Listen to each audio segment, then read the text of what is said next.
ദിവസത്തിനുള്ളിൽ ഉടൻ തന്നെ മാപ്പ് പറയണം, ഇല്ലെങ്കിൽ ഗുരുതര നടപടി നേരിടേണ്ടി വരും. മോദിയുടെ വീഡിയോ നീക്കിയതിന് ഗുരുതര പിഴവ് ചുമത്തിക്കൊണ്ട് മെറ്റയ്ക്ക് ഇപ്പോൾ പാർലമെന്റിന്റെ അന്ത്യശാസനം പുറത്തു വന്നിരിക്കുകയാണ്. മാർക്ക് സക്കർബർഗ് നേരിട്ട് തന്നെ മാപ്പ് പറയണം എന്നതാണ് ആവശ്യം.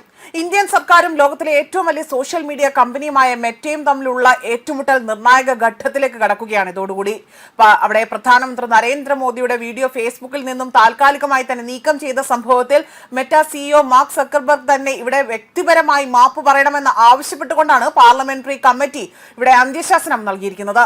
വെറും 3 ദിവസത്തിനുള്ളിൽ തന്നെ വിശദീകരണവും മാപ്പും ലഭിച്ചില്ല എങ്കിൽ നിയമ നടപടികളിലേക്ക് കടക്കുമെന്നതാണ് കർശന മുന്നറിയിപ്പായി തന്നെ കമ്മിറ്റി നൽകിയിരിക്കുന്നത്.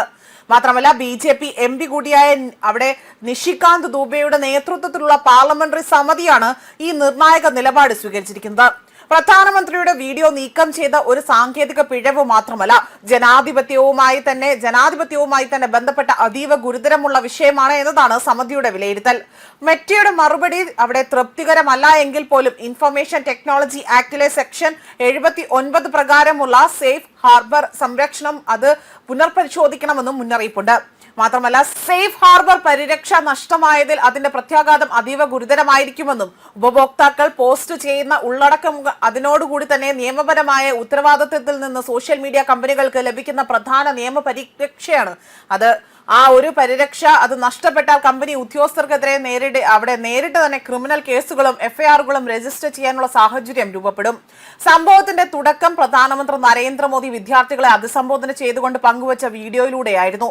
പരീക്ഷാ പേപ്പർ ചോർച്ചയ്ക്കെതിരെ തന്നെ സർക്കാർ കർശന നടപടി സ്വീകരിക്കുമെന്ന ഉറപ്പാണ് ആ വീഡിയോയിൽ പ്രധാനമന്ത്രി നൽകിയിരിക്കുന്നത്.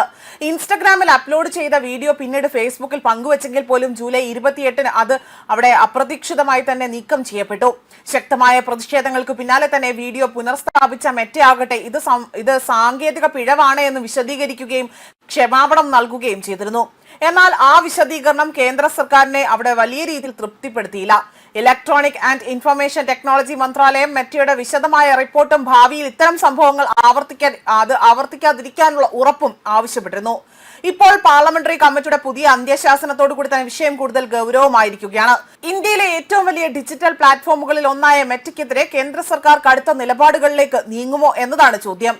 മാർക്ക് സക്കർബർഗ് നേരിട്ട് മാപ്പ് പറയുമോ, അതോ ഇന്ത്യയുടെ ഡിജിറ്റൽ നിയമ ചരിത്രത്തിലെ പുതിയ അധ്യായത്തിന് ഇത് തുടക്കം കുറിക്കുമോ എന്നതും വരും ദിവസങ്ങളിൽ തന്നെ മെറ്റയുടെ പ്രതികരണത്തിലേക്ക് ഇനി രാജ്യം ഉറ്റുനോക്കുന്നതാണ് ഇവിടെ ഏറ്റവും ശ്രദ്ധേയമാകുന്ന മറ്റൊരു കാര്യം. ന്യൂസ് ഡെസ്ക് കർമ്മ ന്യൂസ്.